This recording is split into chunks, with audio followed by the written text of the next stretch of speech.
Hello everybody, I wanted to talk to you about gallons of paint. I've made some mistakes in my life with these things. For number one, when you're putting the lid back on, this is the best thing to use. This is a BH, which stands for Big Hammer. This is a small version of a rubber mallet. BH comes from my family friend, and there's a long story behind it. I won't bore you. But I call this a BH. This is a little BH, but it's a rubber mallet. When you're shutting the lid on these gallons of paint, number one, always put your paint color on the top. This is a white primer a friend of mine got.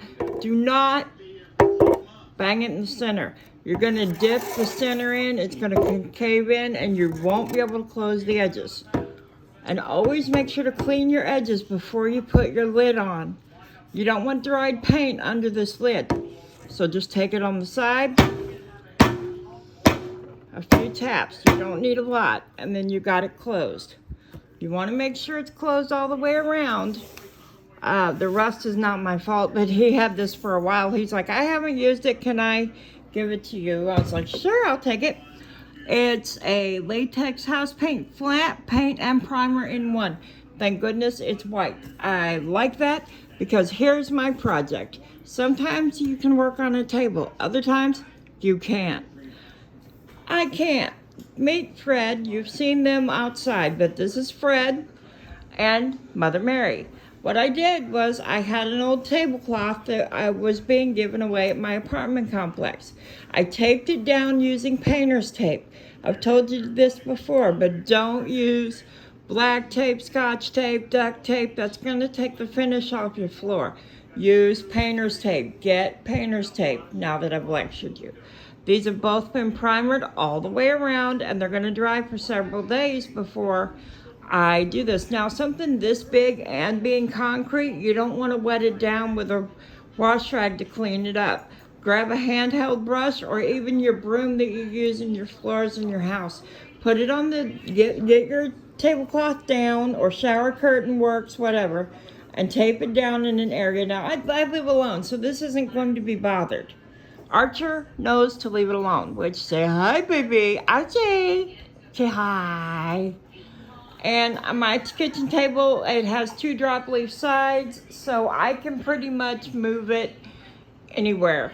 So it just got shoved into the kitchen for a while. Like I said, I live alone. It's not a big deal.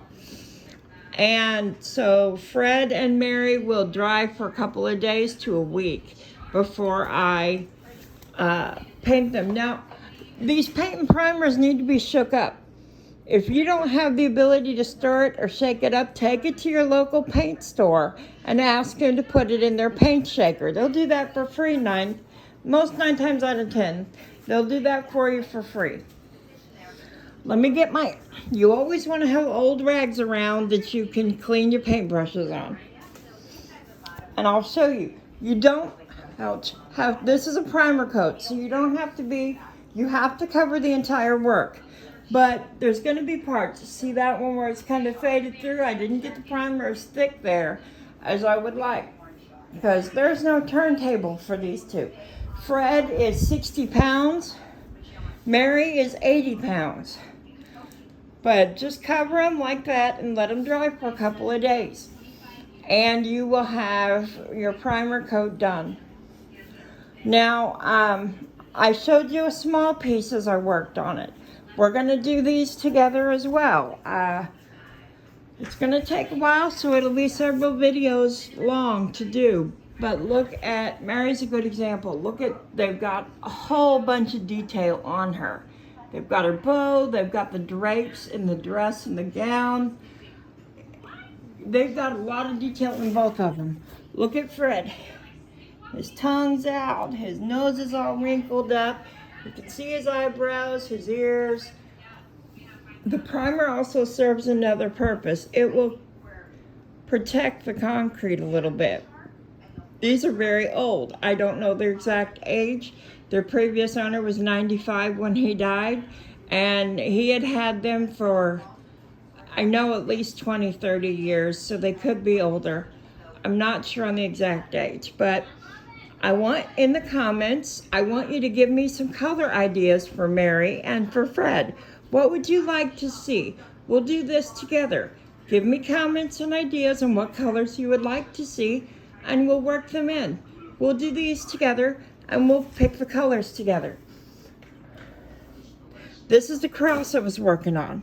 I did a flat gray on the back. I didn't need to be picky on the back because, I mean, it's going to get another coat, but this is the first coat. And see, I got to do some of the sides again because I messed up and missed some. That's no big deal.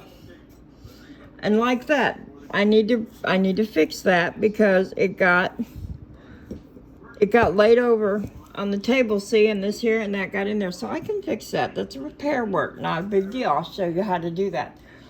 Where's the little girl we were working on? Aha. Now, we were working on her in a previous video I just did together. I noticed when I rewatch the video sometimes to see if I missed something. See there on the arm? See where I missed it? That's another thing, another reason you go slow. You tip your work up. I like to have my mom come when she comes over, look at what, have another person basically is what I'm saying, and have them look the work over with eyes that aren't involved in the painting, and they might help you find those. Have somebody else look it over, say, did I miss spots?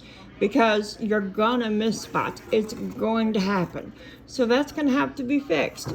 Let me know in the comments, what colors would you like to see her wings? What color would you like to see her hair, her dress? Let's do this together. So you got 3 projects to comment on and tell me what you think you want to see as far as colors. This is, I did some more on this last night.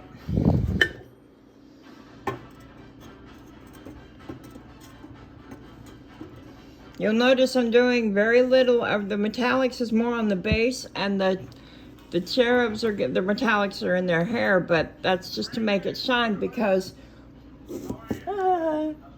leave it to me to lose something. I moved it when I was moving Fred in the house. Because when you got that on there, the hair won't fade as much because it's not going to be in direct sunlight, but I wanted it to be visible. That's why I went with the black. I have some cleanup work to do on his legs. See that? I got the blue, and his skin tone's not even. So these guys are probably going to be darker skin tone than... we might try going over this dark now, using that as a primer, and going over with a lighter coat. We'll see. We'll play around with it, see what happens. We're starting to detail out the flowers. So it's work in progress too. Like I told you before, I like to work several different pieces all together. Now, I've told you before about using little magnifiers. You're going to use them on these too because you want to see the details. You want to see and you want to detail out the wrinkles, the eyes, the drape in her clothes. You want all that to show. So we're going to pick colors and we're going to try to show out that by putting shadows where the sun might fall and create shadows with different colors of paint. I'm not good at it. I'm still learning to do all this, but I wanted to share some of my knowledge with you. Let me know in the comments what colors you want for which statue. We've got Mother Mary, we've got Fred the dog, and our little star angel. We're going to call her Star Angel because she's got a star above her head. So let me know which one do you want what color on, and we'll work together on it. Have a good day.